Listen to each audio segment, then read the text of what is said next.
Genesis chapter 47, Jacob's family settles in Goshen. Then Joseph came and told Pharaoh, "My brother and father, with all their flocks and their herds and all that they owned, have come from the land of Canaan, and they are in the land of Goshen." He took 5 men from among his brothers and presented them to Pharaoh.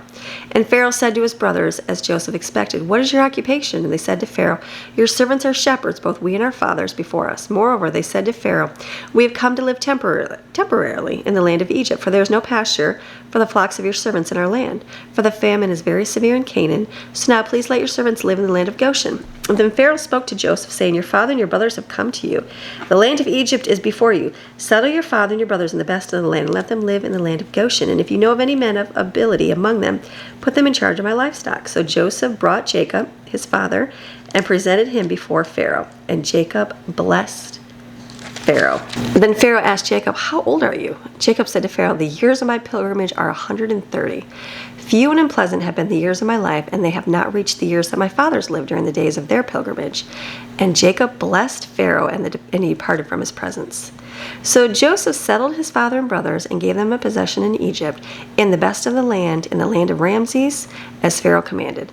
Joseph provided and supplied his father and his brothers and all his father's household with food according to the needs of their children. Now in the course of time there was no food in all the land, for the famine was distressingly severe, so that the land of Egypt and all the land of Canaan languished in destitution and starvation because of the famine. Joseph gathered all the money that was found in the land of Egypt and in the land of Canaan in payment for the grain which they brought, and Joseph brought the money into Pharaoh's house.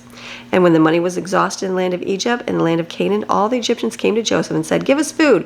Why should we die before your very eyes? For our money is gone."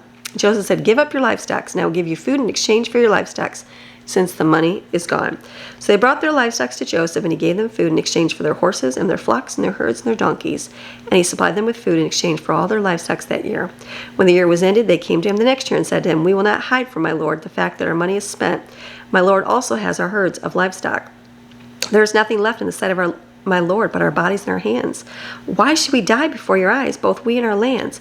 Buy us and our land in exchange for food, and we, our lands, will give servants to Pharaoh, and give us seed to plant, that we may live and not die, and that the land may not be desolate." Result of the famine. So Joseph bought all the land of Egypt for Pharaoh. For every Egyptian sold his field because the famine was severe upon them, so the land became Pharaoh's. And as for the people, he relocated them temporarily to cities from one end of Egypt's border to the other. Only the land of the priest he did not buy, for the priest had an allotment from Pharaoh, and they lived on the amount which Pharaoh gave them, so they did not sell their land. Then Joseph said to the people, "Look, today I have bought you and your land for Pharaoh. Now here is seed for you, and you shall plant the land. At harvest time, when you reap the increase, you shall give 1/5 of it to Pharaoh, and 4/5 will be your own, to use for seed for the field, and for food in those of your household, and for the little ones." And they said, "You have saved our lives. Let us find favor in the sight of my lord, and we'll be Pharaoh's servants." And Joseph made it a law of the land of Egypt, valid to this day, that Pharaoh should have the 5th part of the crops. Only the land of the priests did not become Pharaoh's. Now the people of Israel lived in the country of Egypt, in the land of Goshen. They gained possessions and acquired property there, and were fruitful and multiplied greatly. And Jacob lived in the land of Egypt 17 years. So the length of Jacob's life was 147 years. And when the time drew near for Israel to die, he called his son Joseph and said to him, "If now I have found favor in your sight, please put your hand under my thigh and promise to deal loyally and faithfully with me. Please do not bury me in Egypt. But when I lie down with my fathers in death, you will carry me out of Egypt and bury me in their burial place at Hebron, in the cave of Machpelah." And Joseph said, "I will do as you have directed." Then he said, "Swear to me that you will do it." So he swore to him. Then Jacob bowed in worship at the head of the bed. So Joseph's going to be purchasing and buying all those slaves. It's going to be the start of those slaves.